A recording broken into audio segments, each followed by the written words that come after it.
Så er vi bare lige startet. Jette rider lige lidt letridning for at varme lidt op. Vi har snakket lidt om lidt manglende kontakt til bidet, som hun gerne vil have mere af.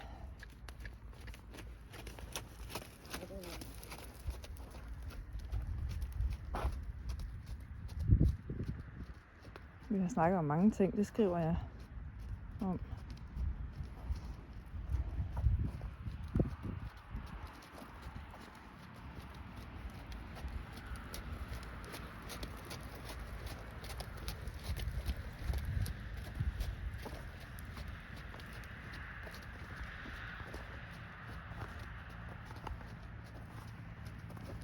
Prøv lige at lave en overgang. Det er skridt, Jette. Yes. Altså, jeg føler jo hele tiden, at jeg gerne vil presse ham fremad. Så han går lidt hurtigere. Jo. Jeg ved ikke, om det ser ud, som om han skal gå hurtigere. Nej, det gør det ikke. Okay. Det gør det ikke. Der er en rigtig god fremdrift. Okay. Og ja, lige nøjagtigt. Og det jeg egentlig ser, det er, at I har allerede fundet en god ro. Mm. Altså det kan jeg kan mærke på dig, jeg kan mærke på ham. Ja. At I har en god ro. Lige nøjagtigt. Jeg synes, det virker som om, altså jeg vil slet ikke kalde det at halte, men det virker, jeg kan se, at han ligesom, han tager lige sådan en lidt ekstra tilløb med den højre, går under sin venstre lidt. Ja. Om det så er den her, der er i spil, det kan også være det der med, at din vægtforskydning pludselig er lidt anderledes. Ja. Men det fortæller mig i hvert fald bare lige, at lige nu arbejder venstre side lidt mindre end højre side. Ja, okay. Altså lige nu forben. Ja.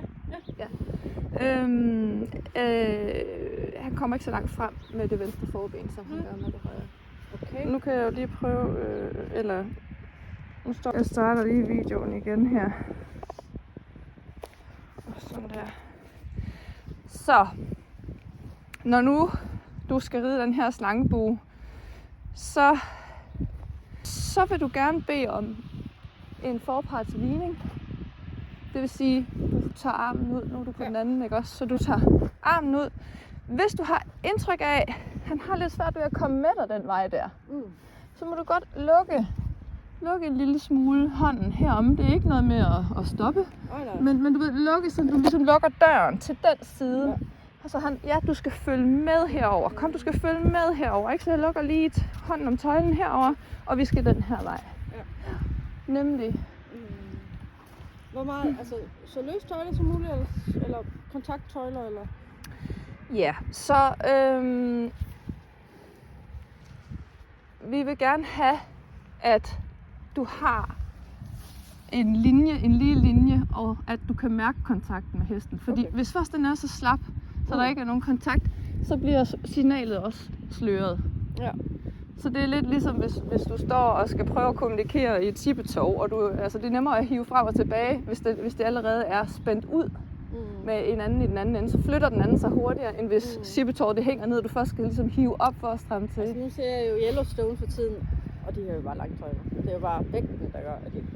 Nemlig. Ja, og det altså det er som udgangspunkt jo et spørgsmål om, hvad signalet står rent. Ja. Så ind med tøjlen igen. Og så må du jo gerne sige kom, fordi kom betyder jo, altså, eller du bruger til frem. Ja, så må du jo godt bruge fremdrift, så nu ved han godt, at han skal gå på lige spor igen, ikke?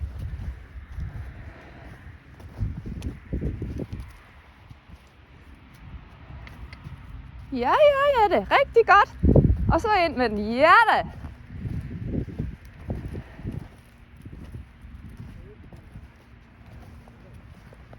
Rigtig godt.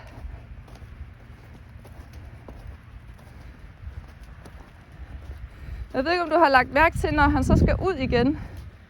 Vi tager lige rundt bare her på lige linje. Når han skal ud igen, så er det jo faktisk samme øvelse, bare den anden vej. Ja. Så det, der lidt lige nu sker, det er, at han går ud med skulderen først. Ja. Det, der skal ske, er, at han skal gå ud uden at skyde skulderen. Ja, og der bliver jeg jo gerne fat i udvendigt for at rette ham op. det må du også gerne. Det skal være en bevægelse, der går til skulderen. Du skal flytte dit ben ud. Så vi bruger igen den der ud med tøjlen. Ja, og der bruger jeg jo, når jeg skal rette op, så der skal han ikke rykke. Ja, okay. Det er jo faktisk 2 modsatrettede signaler, fordi... Men okay, jeg tager tøjlen ud for at få benet ud. Ja. Når jeg retter ham ind, så har jeg tøjlen herinde. Så burde han kunne forstå forskellen.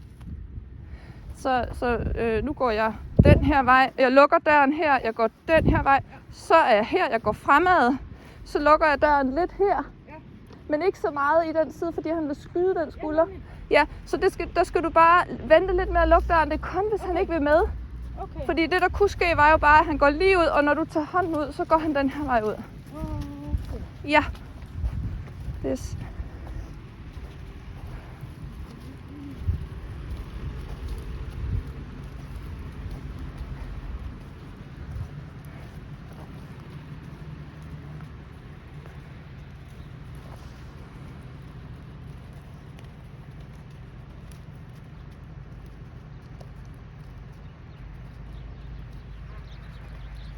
Ja, det er bare i orden.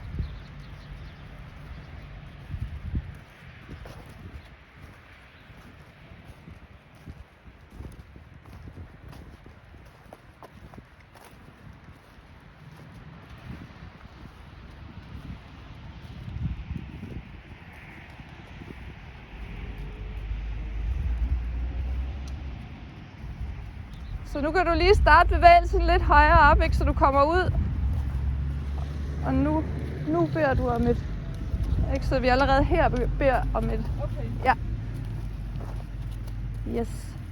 Yes. Og så lige ud. Ja, tak. Perfekt. Kunne du mærke det?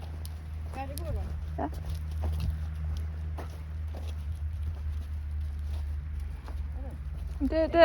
Ja. Det er et forståelsesspørgsmål. Det er okay, ja, det er ham, der ikke er med på, hvad det er. Ja. Han gør, som han plejer at skulle gøre. Det er jo klart nok. Ja.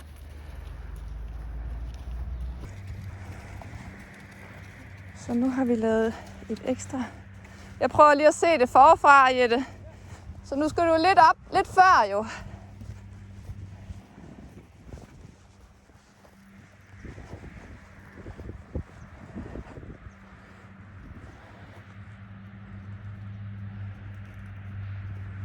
Yes, den tager vi bare lige en gang til.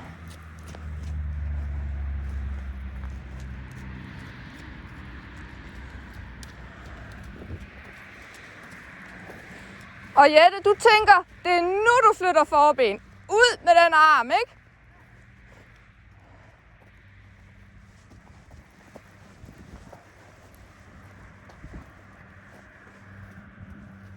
Yes!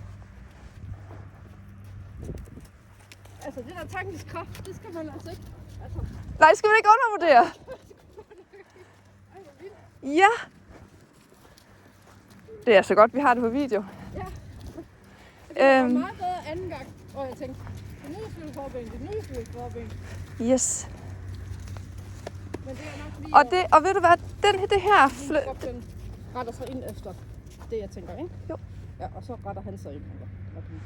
Lige præcis. Så vi lige om lidt, så prøver vi nemlig bare lige at lave noget voltearbejde hernede. Ja. Det vi så skal bruge den her øvelse til, det er, at nu kan du faktisk bede ham om at rette overkroppen lidt op og ud i volten. Ja. Det giver noget plads til dit indvendige forben, som er det, vi gerne vil have, der skal lave noget mere. Ja. Når du så har gjort det, ligesom givet taget ud og sagt ud i volden, så kan man godt lave et drej, indvendigt. Fordi så har vi lige pludselig fået, den her skulder har fået noget mere frihed. Fordi den har taget noget vægt herover i højre. Når jeg træder ud og tager vægt herude, så har jeg mere plads til mit venstre forben. Ja. Og det kan godt være i starten, at du vil opleve, at der sker meget på den volte. Ja. Det er fordi, han er i gang med at finde ud af, okay, hvis jeg flytter den her ud, så kan jeg komme rundt på den her. Og derfor er det igen vigtigt, at dit signal til ud, det kommer, så er jeg ud, så er jeg inde.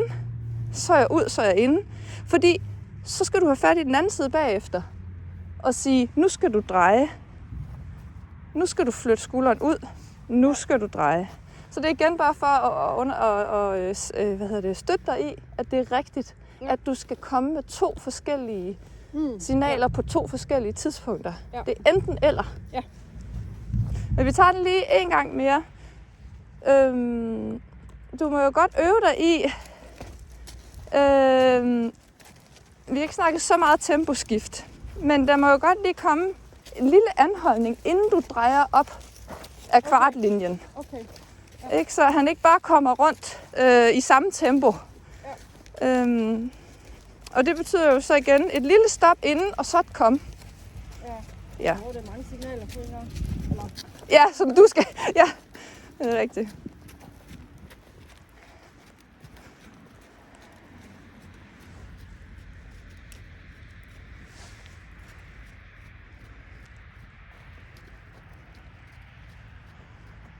Anden holdning, ja.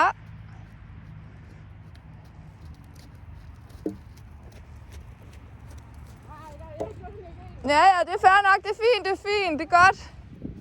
Og bare give ham lidt tøjle også. Altså her til sidst. Ikke lige øvelsen bagefter. Ja.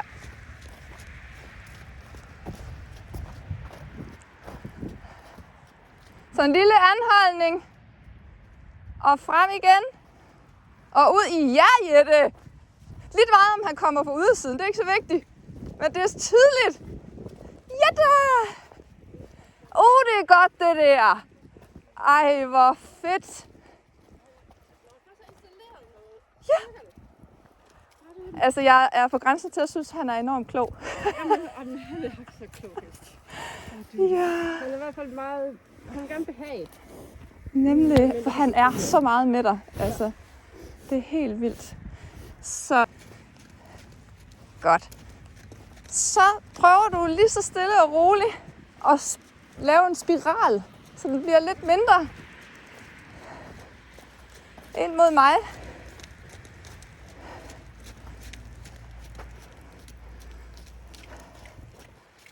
Nemlig. Og så ud igen.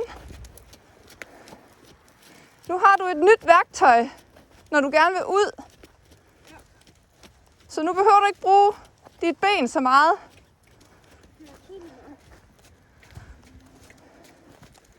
Så nu vil jeg ud af volden. Ud med udvendig. Nemlig. Det er fint. Rigtig godt. Han tænkte lige over det.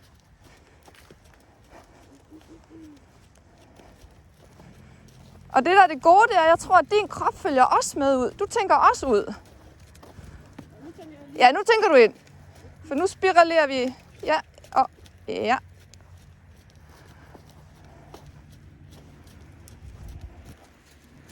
Så nu er vi på vej ind i spiralen.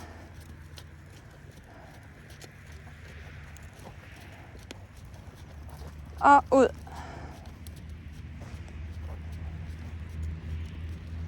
Rigtig godt. Prøv lige at tage ned i skridt og give ham et klap. Ja, jeg lover dig for, han er så meget på. Jeg kan virkelig se på ham, at yes. Det er det der arbejde, ikke også? Det hjælper ham helt vildt meget. Ja, men han er også han er tilfreds med det. Han er, ja. Altså, ja. Det kan ja, nemlig. Og vi strækker bare her. Ja, lige præcis. Fordi så er han i gang med at tænke, så hele din forside, den er også åben den vej her. Det er en god pointe. Bækken vil også, eller hvad ved jeg, det der, det hele. Ja, at du ikke kommer til at lukke den her skulder, men at du også er med og inviterer til, at der er det. Ja. Men du kan jo se, hvor hurtigt du kan åbne op, og så kan du godt den her vej bagefter, ikke? Det er jo det, der er ret fantastisk. Ja, og der synes jeg lidt, at altså til venstre, der mangler jeg lidt, altså der bliver han lidt, jeg får ham ikke, jeg ved ikke. Synes du, han skyder? Ja, det synes jeg lidt, han gør. Også nu her, når du gør det? Nej, faktisk ikke til sidst her. Nej. Men jeg har svært ved at ride ham ind i spiralen på venstre volde.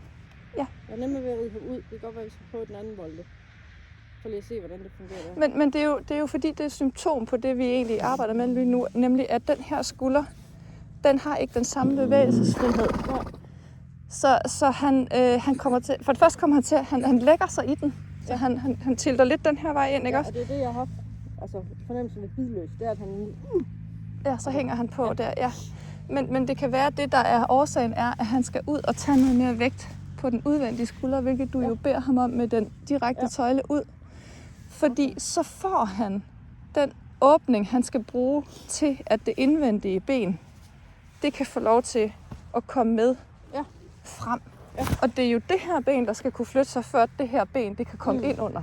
Ja. Så hele din oplevelse af, at han kommer med rundt i volden, det er jo, at hans bagben kommer ind og sporer lige med... Og der har han været doven på dit bagben, eller han har været låst, eller hvad hedder så? Jamen, det har stået i vejen. Ja. Det der forbenet står i vejen, det flytter sig ikke hurtigt nok. Nej. Så kan det andet bagben ikke komme ind. Nej, det er rigtigt. Og det er det, du hjælper ham med nu, fordi at du får taget noget vægt af det forben over på den anden side. Ja. Så når han kommer rundt, så har han meget mere mulighed for. Han har balance til at kunne flytte det forben nu. Ja.